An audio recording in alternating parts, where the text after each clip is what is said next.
कुछ तनिक से हेर फेर से ही तो चीज़ें बदल जाती हैं। अगर ठीक ढंग से दिशा नहीं ली तो पता नहीं कहीं और निकल जाओगे। हमारे स्वामी जी बैठे हैं, पिछले दिनों हम विदेश में गए और किसी निजी विमान से जा रहे थे, उसने गलत कोड डाल दिया, जहाँ पहुँचना था वहाँ नहीं पहुँचे, कहीं और पहुँच गए। कोडिंग एक गुरु कर देगा आपकी, ठीक कोड डाल देगा आप में, एक ठीक बात बता देगा, ऐसे जाना।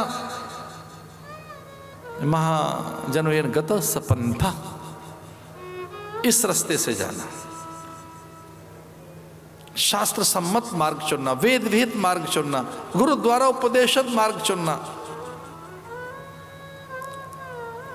अगर आपने वेद के मार्ग को त्याग दिया, शास्त्र सम्मत मार्ग को त्याग दिया, महजन द्वारा आचरित मार्ग को त्याग दिया, गुरु द्वारा उपदेशित मार्ग को त्याग दिया, राम जाने भैया क्या दशा होगी आपकी, कहां भटक जाओगे। इसे जरा सुनते रहना इनको, ये बता देंगे कि किस रास्ते से जाना है, ये बताएंगे ऐसे ही चलना, और वहीं जय है, वहीं सिद्धि है, वहीं सफलता है, वहीं पूर्णता है, और ज्यादा भी नहीं चलना पड़ेगा। देखने में कठिन सा प्रतीत होता है, देखने में लगता है कि बड़ा दुर्गम है, दुस्तर है, दुसाध्य है, अलभ्य है, अप्राप्य है, अथवा बड़ा कष्टकर है, अथवा कष्ट साध्य है। जितना सरल सीधा निश्चल और जितना आनंदप्रद सुखप्रद अध्यात्म मार्ग है, उतना प्रपंच का मार्ग नहीं है ना। देखो तो सही क्या मस्ती है यहां पर, आध्यात्मिक आनंद है, एक सुख है, एक निर्भरता है, आत्मतृप्त सी है, मन सदा हुआ है, दृष्टि प्रदान करता है।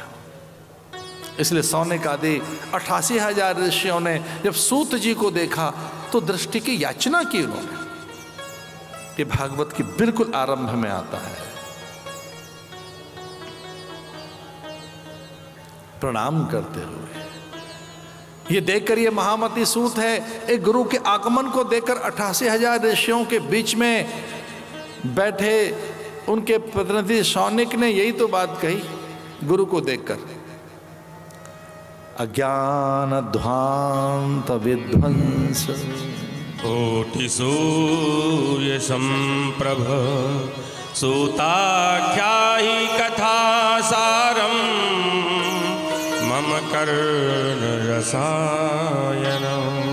करोड़ों सूर्य जैसा प्रकाश गुरुदेव आपका है। आपको देखकर याद आया है, आप हमारी अज्ञान भित्तियों को चूर चूर कर दीजिए, हमारी अज्ञानता, अल्पज्ञता, अजानता का अपहरण कर लीजिए। जो हमारी अज्ञान भित्तियां हैं इनको तोड़ दीजिए। अब कल्पना कर सकते हैं कि क्या कहा उन्होंने, एक्सप्लोसिव, कुछ ऐसी बारूद, कुछ ऐसा रस रसायन कानों में भर दीजिए कि विस्फोट हो, अज्ञान ध्वांत विध्वंस। गुरुओं को सृजन की बात नहीं कह रहे, गुरु से कह रहे विध्वंस कीजिए, चूर चूर हो जाए हमारी अज्ञान भित्तियां।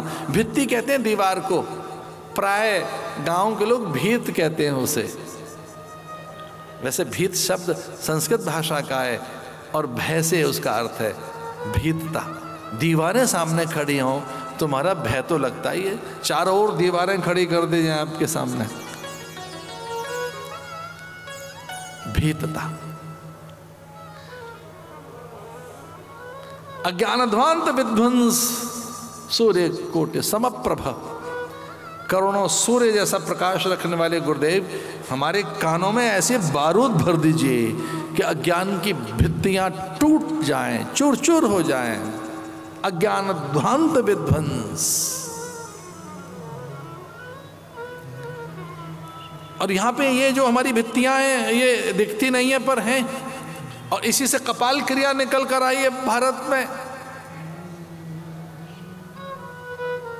शव जल रहा है पिता का, और फिर स्वजन बंधु बांधव परिजन पुरजनों के बीच में से कोई एक सुजान ज्ञानी जिसे जीवन दर्शन का बोध होता है, ऐसा कोई निकल कर आता है, बिलखते हुए पुत्र से कहता है बांस उठा और जरा प्रहार कर अपने पिता के मस्तक पर। केवल ऐसे स्पर्श नहीं कराना है, इस बांस को उठा और एक बड़ा प्रहार कर, कमाल क्रिया। सुलगते हुए शव में से, अध जले शव में से उस खोपड़ी पर प्रहार कर, इसे मुक्त कर अपने पिता को। इसमें कहीं प्राण न धसे हों, क्योंकि प्राण हैं अभी भी, मर जाने के बाद भी कहीं प्राण चुपके से पड़े होते हैं। एक ग्राम मिट्टी में भी कम से कम 4 करोड़ जीव हैं, जिसे हम बोलते रहे, हम सन्यासी और यहाँ के ऋषि मुनि, यहाँ के तत्ववेत्ता, चिंतक, ऊर्ध्वरेता और आत्मविज्ञानी, उसे पाखंड बताया जाता रहा। अब कह रहे हैं विज्ञानी नहीं नहीं, एक डस्ट के पार्टिकल में भी, छोटे से धूल के कण में भी करोड़ों जीव हैं। और आश्चर्य तो ये है, वो मातृ अंश बताए गए, वो प्राण मातृ प्राण हैं। ध्यान से सुनना, वायु में मातृ प्राण नहीं है, आकाश में मातृ प्राण नहीं है, सच तो है कि जल में भी आधे मातृ प्राण हैं। बहुत आनंद होगा आपको ये सुनते हुए। धरती में पूर्ण मातृ प्राण हैं, मदर एलिमेंट है धरती में, मदर एलिमेंट, इसलिए धरती माता है। माता भूमि पुत्रो हम पृथिव्या, ऐसा कहकर वेदों ने धरा का सम्मान किया है। ये धरती खाली धरती नहीं है, माता है। ये माता भूमि पुत्रो हम इसकी संतानें हैं। हमारा ठीक एक ही परिचय है, अमृतस्य पुत्रा, हम इसकी अमी अमृत संतान हैं। भले ही वो बिखर गया हो, शव पूरा माटी बन गया हो, तो भी सो बीन बटोर कर हम जल की ओर लेकर जाते हैं। उसके खाक और राख उठाकर, उसके भस्म उठाकर पोटली में बांधकर जल के किनारे लेकर जा रहे हैं कि भैया ये मर तो गया, अब इसकी कपाल क्रिया भी हो गई है, अब देह भी नहीं बची है, अब कुछ मुट्ठी राख बची है, अस्थियां भी चूर्ण बन गई हैं, फिर भी बीन बटोर कर और पुण्य सलीलाओं में लेकर जा रहे हैं। इतने से ही काम नहीं चल रहा है, सूर्य की किरणों के साथ आत्मसात करती उसकी भस्म अंबर में उड़ जाती है, उसके बाद भी जीव कहीं है। और मैंने उस विज्ञान को पढ़ने की चेष्टा की, उसका तल स्पर्श ज्ञान है ये कहना तो अभिमान होगा, पर हाँ श्राद्ध विज्ञान को हमने समझा है। इतने में ही काम नहीं चलता है, उसके राख बीन बटोर कर पुण्य सलिलाओं में प्रवाह कर देने के बाद भारतवंशी हम भारत के प्राणी श्राद्ध करते हैं अपने माता पिता का, कि उसके प्राण सदगति हो जाए, उनके प्राणों के मंत्र से।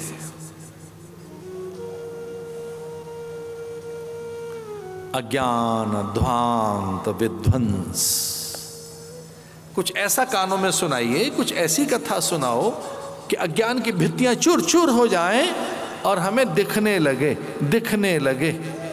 मैं फिर से निवेदन कर रहा हूं, ये गुरु कुछ और नहीं, आपको अंतर की आंखें देखता है कि देख लो, जरा देख लीजिए, थोड़ा जान लीजिए।